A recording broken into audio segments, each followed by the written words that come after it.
창세기 22장에 이르러서 이제 아브라함의 삶의 절정이 나타나게 됩니다. 그것은 바로 하나님의 시험으로 시작되는 아브라함의 삶의 절정이었습니다. 하나님은 아브라함을 시험했습니다. 1절 말씀 보면 그 일 후에 하나님이 아브라함을 시험하시려고 라고 되어 있습니다. 22장입니다. 여러분, 하나님은 왜 사람을 시험하실까요? 일반적으로 이 시험에는 두 가지가 있죠. 여러분들 잘 아시다시피 이 시험에는 테스트와 템테이션이 있습니다. 두 가지의 T가 있다. 그런데 하나님이 하시는 것은 무엇입니까? 테스트. 마귀가 하는 시험이 무엇입니까? 템테이션. 마귀는 우리를 유혹하죠. 우리를 넘어뜨리려고 하죠. 그러나 하나님은 우리를 테스트하십니다. 그런데 여기서 드는 질문은, 하나님은 전지전능하신데 우리의 머리털까지 다 세신 바 되시는데 우리의 마음까지 혹은 우리의 미래까지도 다 알고 계시는 전지전능하신 절대주권의 하나님이신데 무엇을 하시려고 하나님께서 우리를 시험하실까요? 그런 생각해 본 적 없습니까? 하나님이 지금 아브라함을 시험하시려고 합니다. 그 시험의 내용은 독자 이삭을 바치라는 겁니다. 독자 이삭을 바치라는 것은 아브라함에게 있어서 자기 인생의 전부를 바치라는 것입니다. 이것은 감당할 수 없는 큰 숙제였습니다. 그런데 하나님이 아브라함이 이 이삭을 바치는지 안 바치는지 내가 한번 봐야겠다. 어떻게 되는지 나도 모르겠네. 이렇게 하시면서 시험하실까요? 맞을까요? 틀릴까요? 틀리죠. 하나님은 아까도 말씀드렸다시피 절대 주권의 하나님 아니십니까? 다 아시는 전지전능하신 하나님 아니십니까? 그런데 하나님이 우리를 시험하시는 이유는 하나님을 위한 시험이 아니고 우리를 위한 시험인 것을 여러분들이 기억해야 합니다. 하나님이 우리를 시험하실 때는 우리가 어떤 존재인지 어느 상태에 있는지를 우리 스스로 확인시켜 주시려고 우리를 시험하시는 것입니다. 때로는 질병을 주시고, 때로는 어려움을 주시고, 때로는 눈물을 주시고, 때로는 고난을 주심을 통해서, 때로는 감당할 수 없는 요구를 하나님께서 우리에게 주심을 통해서 네가 지금 어디까지 와 있는지 확인해라 라고 하는 메시지로서 하나님은 우리를 시험하시는 겁니다. 마찬가지죠. 아브라함에게 가르쳐주고 싶었습니다. 그 75세 때 처음 만나주셨던 그 하나님이 이제 시간이 훨씬 지나 몇 년입니까? 지금 이삭이 어느 정도 자랐습니까? 약 한 30년, 40년. 그 시간이 지난 이후에 네가 어떻게 변했는지 한번 너 스스로 판단해봐라. 확인해봐라 라고 하는 의미로서 하나님은 지금 아브라함을 시험하고 계시는 것입니다. 그런데 그 시험의 내용이 뭐라고 했습니까? 독자 이삭을 바치라는 거였습니다. 우리 2절 말씀을 한번 다 같이 읽어보겠습니다. 22장 2절 말씀 시작. 여호와께서 가라사대 내 아들 내 사랑하는 독자 이삭을 데리고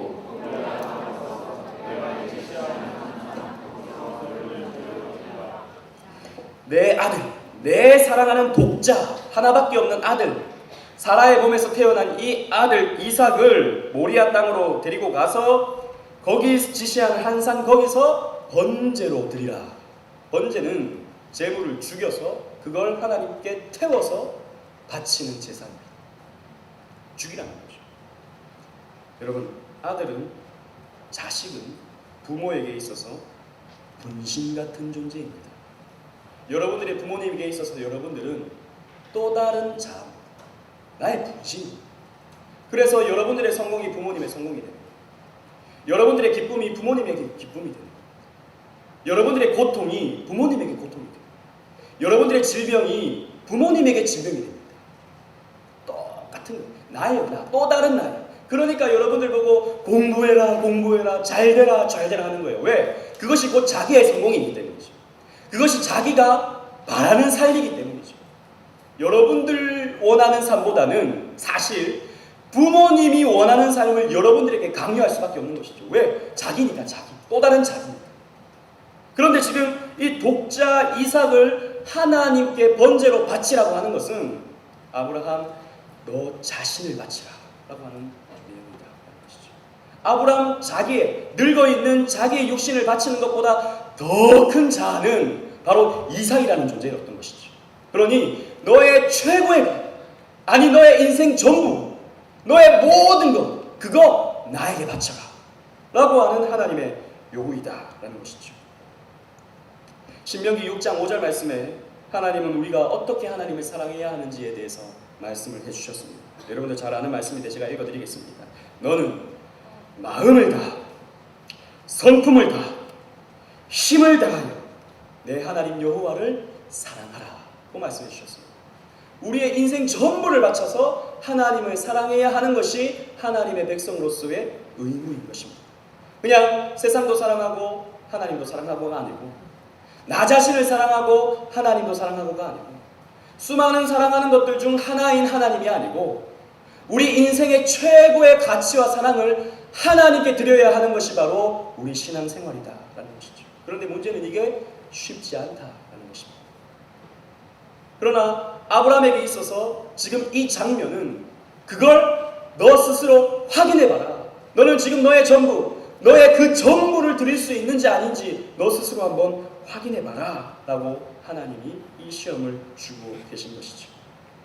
이것은 하나님의 자기 부인을 요구하시는 장면. 여러분, 예수를 믿는다는 것은, 하나님을 섬긴다는 것은, 십자가의 길 순교자의 삶을 살아간다는 것은 자기를 부인하는 것입니다. 나 자신을 해체시키는 것입니다. 여러분, 우리는 우리가 가지고 싶은 것, 우리가 이루고 싶은 것, 나의 욕심, 나의 자아, 이런 것 없습니다. 하나님의 뜻이 내 뜻이 되고, 하나님의 비전이 나의 비전이 되고, 하나님이 요구하시는 삶이 나의 삶이 되는 것이 저와 여러분들의 삶인 거예요. 하나님은 지금 아브라함에게 그걸 요구하고 계시는 것입니다. 사도 바울은 이렇게 고백했습니다. 갈라디아서 2장 20절 말씀에, 여러분들 잘 아는 말씀입니다. 내가 그리스도와 함께 십자가에 못 박혔나니 그런즉 이제는 내가 산 것이 아니요 오직 내 안에 그리스도께서 사신 것이라. 이제 내가 육체 가운데 사는 것은 나를 사랑하사 나를 위하여 자기 몸을 버리신 하나님의 아들을 믿는 믿음 안에서 사는 것이야. 나는 죽었다 하는 것이죠. 예수 그리스도께서 십자가에 못 박히실 때 원래 그 자리는 나의 옛자아다 라는 것이죠. 나의 그 옛자아가 십자가에 못 박혀서 죽어버렸다 라는 것이죠. 그런데 지금 내가 살아가는 것은 예수께서 대신 십자가에서 죽어주심으로 주신 그 생명, 그 생명으로 살기 때문에 내 삶은 내 삶이 아니다라는 것이죠. 내 삶은 하나님의 삶이고 내 삶은 예수 그리스도의 삶이다라는 것이죠. 그러니 말씀대로의 삶, 그런 삶을 우리는 살아가야 된다는 것이죠. 자기 죽임, 자기 사망, 자기 해체인 것입니다. 그래서 예수님도 나를 따르려거든 자기를 부인하고 라고 말씀해 주셨던 것이죠. 죽고자 하는 자는 살고, 살고자 하는 자는 죽는다. 이순신 장로도 이런 얘기를 했지만 예수님이 하십니다. 예수님. 죽고자 하는 자가 살고, 살고자 하는 자는 죽는다. 여러분, 우리가 일평생 해야 하는 숙제는 여러분들 스스로를 죽이는 것입니다. 그래서 제가 어제 물에 빠지라는 거예요. 물에 빠지라는 것이 무슨 의미라고 그랬습니까? 옛자가 죽어버리고 옛자의 사망을 선포하는 거예요. 그리고 새로운 피조물로서 다시 물 위를 우리는 붕붕 뜨는 것이죠. 아브라함은 이 하나님의 요구 앞에서 어떻게 했습니까? 우리 9절로 10절 말씀을 다 같이 한번 읽어보겠습니다. 9절로 10절 말씀. 시작. 하나님이 그에게 지시한 곳에 이른지라. 이에 아브라함이 그곳에 단을 쌓고 나무를 버려놓고 그 아들 이삭을 결박하여 단 나무 위에 놓고 손을 내밀어 칼을 잡고 그 아들을 잡으려 하더니, 아브라함이 이 아들을 죽이려고 하는 흉내를 내지 않았습니다. 하나님이 적당히 스톱 이렇게 하시겠지, 이렇게 생각하지 않았습니다. 진짜 이 모리아산으로 이삭을 데리고 가서 이 갑자기 이삭을 막 묶어가지고 단 위에 이삭을 다 올려놨습니다. 이삭은 너무나도 당황했겠죠. 이삭은 정말 정신적 충격을 받았을 수도 있습니다. 아버지가 칼을 꺼내서 나를 죽이려고 해요. 그래서요, 이삭은 40살까지 결혼도 못합니다. 조금 성경에 보면요, 사람이 조금 문제가 있는 사람처럼 보여요. 그러다 나중에 이제 리브가를 만나면서 조금씩 자기의 활동 관계를 느끼거든요. 이때 좀 상처가 있지 않았나 생각도 되지만 그거는 제 추측이고, 아무튼 진짜 죽이려고 했던 것이죠. 아브라함은 순종했던 것입니다. 나보다 더 소중한 내 아들, 나는 차라리 너 죽어라 그러면 칼로 나 스스로 찔러서 죽겠는데, 나보다 훨씬 더 가치 있고 나보다 훨씬 더 훌륭해 보이고 나보다 훨씬 더 사랑스러운 이 아들을 이 아브라함은 죽이려고 했던 것이죠. 왜 그렇게 했습니까? 하나님이 명령하셨습니다. 그런데 여기에는 또 다른 의미가 있다 그랬죠. 아브라함이 이 독자 이삭을 죽이려고 했던 이유는 그냥 이 아이를 죽여야겠다, 하나님 말씀해 주셨으니까 죽여야겠다, 이게 아니라 그랬죠. 왜? 하나님이 이 아들을 통해서 큰 민족을 이루게 하시고 또 이 아들을 통해서 앞으로 메시아가 탄생할 것이다 라고 하는 그 언약을 주셨기 때문에 아브라함은 이 아이를 죽인다 하더라도 하나님이 도로 살려주시겠지 하고 하는 부활신앙이 있었다라는 것이죠. 지난번에도 살펴봤지만 히브리서 11장 17절 19절 말씀에 우리 다 같이 한번 찾아봅시다. 히브리서 11장 17절 19절 말씀.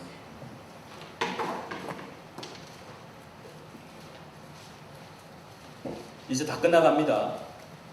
조금만 집중하세요. 히브리서 11장 17절 19절 말씀.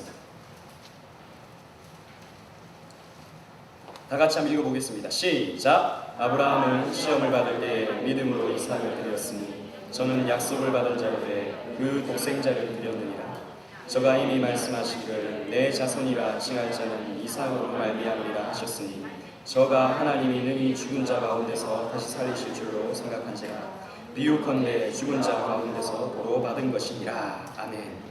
아브라함이 이삭을 드렸는데 왜 드렸냐 하면 저에게 이미 말씀하시기를 그 전에 이 이삭을 통해서 너의 그 씨를 통해서 내 자손을 통해서 큰 민족을 이루고 천하 만민이 복을 받을 것이라고 말씀해 주셨기 때문에 또 내 자손이라 칭할 자는 이삭으로 말미암으리라고 말씀해 주셨기 때문에 하나님이 죽은 자 가운데서 다 도로 살리실 줄로 아브라함이 믿었다라는 것이죠.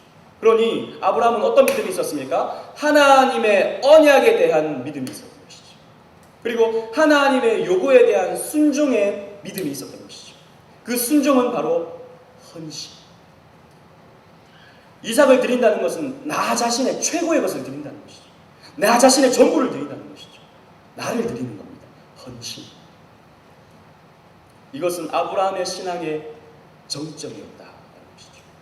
아브라함 신앙의 가장 높은 지점이었다라는 것이죠. 하나님은 그 아브라함의 신앙을 보시고 이제 됐다라고 말씀해 주실 수 있었다라는 것이죠. 그래서 이 창세기 22장을 지나면 뭐 또 다른 일이 크게 일어나지 않습니다. 나중에 이제 아브라함이 곧 장사가 되는 것이죠. 죽임을 맞아야 되는 것이죠. 왜? 다 됐습니다. 이제 그만큼 성장했습니다. 여러분 우리 인생도 마찬가지입니다. 제가 여러 번 말씀드렸지만 우리 일평생을 통해서 우리는 성화되어 가는 겁니다. 일평생을 통해서 우리는 하나님을 배워가는 겁니다. 일평생을 통해서 우리는 헌신하며 나아가게 되는 것입니다. 지금은 우리는 연약합니다. 지금 우리는 부족합니다. 그러나 언젠가는 아브라함과 같은 믿음을 가질 때가 우리는 반드시 있다라고 하는 소망을 우리는 가질 수 있게 되는 것입니다. 아브라함이 이렇게 헌신했을 때 어떠한 결과가 있었습니까? 여호와 이레의 은혜를 체험하게 되었습니다. 다시 창세기로 가서 창세기 22장으로 가서 22장 12절에서 14절 아까 읽었던 말씀이지만 다시 한번 읽어봅시다. 창세기 12절에서 14절 말씀. 22장 12절에서 14절 다 같이 시작. 사자가 가라사대 내가 내 아들 내 독자라도 내게 아끼지 아니하였으니 내가 이제야 내가 하나님을 경외하는 줄 아노라. 아브라함이 눈을 들어 살펴본즉 한 수양이 뒤에 있는데 뿔이 수풀에 걸렸는지라. 아브라함이 가서 그 수양을 가져다가 아들을 대신하여 번제로 드렸더라. 아브라함이 그 땅 이름을 여호와 이레라 하였으므로 오늘까지 사람이 이르기를 여호와의 산에서 준비되리라 하더라. 하나님이 무엇을 준비하셨습니까? 수양을 준비해 주셨습니다. 독자 이삭 대신에 수양을 미리 준비해 두시고 그 수양을 대신 바쳐라고 말씀해 주셨습니다. 즉 아브라함은 진짜 이 이삭을 바치려고 했더니 하나님은 대신에 수양을 준비해 주셨다는 것이죠. 하나님의 예비하신 여호와 이레의 축복을 받게 되었다라는 것입니다. 무슨 말입니까? 하나님은 친히 제물을 준비하십니다. 하나님께 전부를 드리고자 하는 자에게 하나님께서는 드릴 수 있는 또 다른 재물을 우리에게 허락해 주신다라는 것이죠.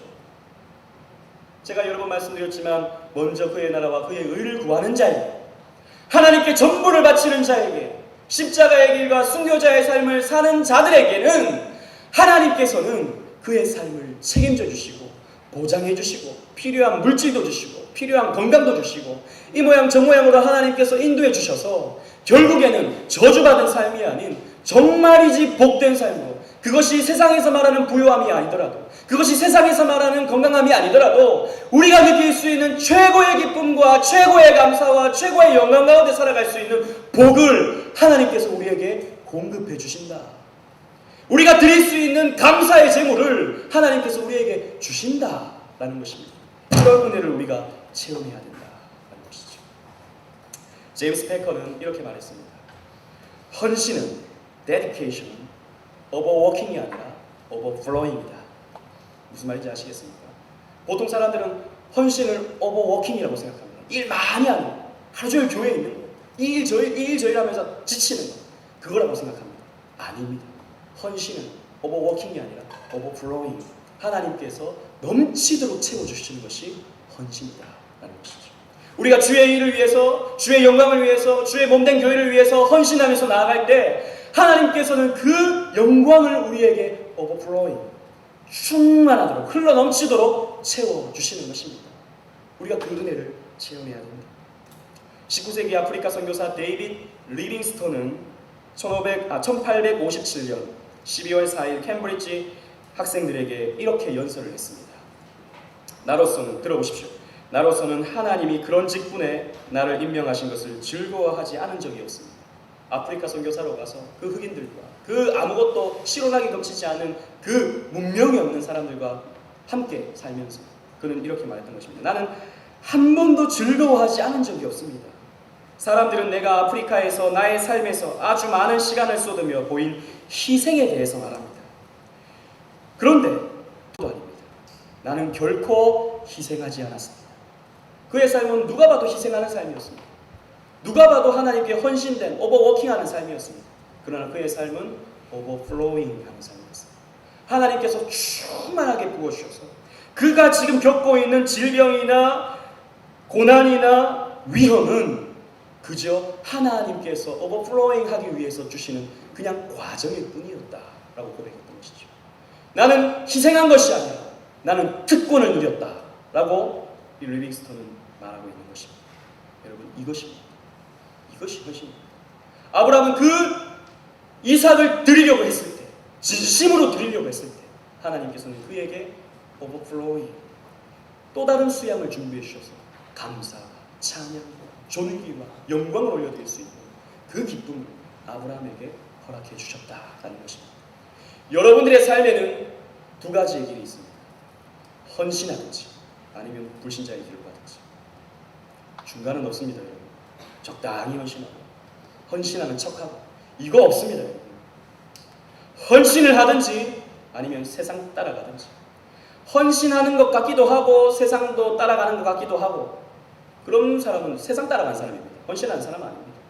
우리 전부를 바쳐서 하나님께 헌신하든지 아니면 전부를 바쳐서 세상을 쫓아가든지, 둘 중에 하나만 하는 것입니다.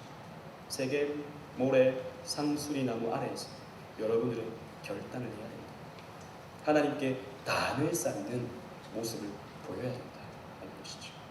여러분, 이것이 아브라함이 받았던 헌신의 복이었습니다. 헌신했을 때 하나님께서는 아브라함에게 말로 다 할 수 없는 복을 주셨다는 것이죠. 여러분들도 이러한 복을 받아 누리시기를 주님 이름으로 축원합니다.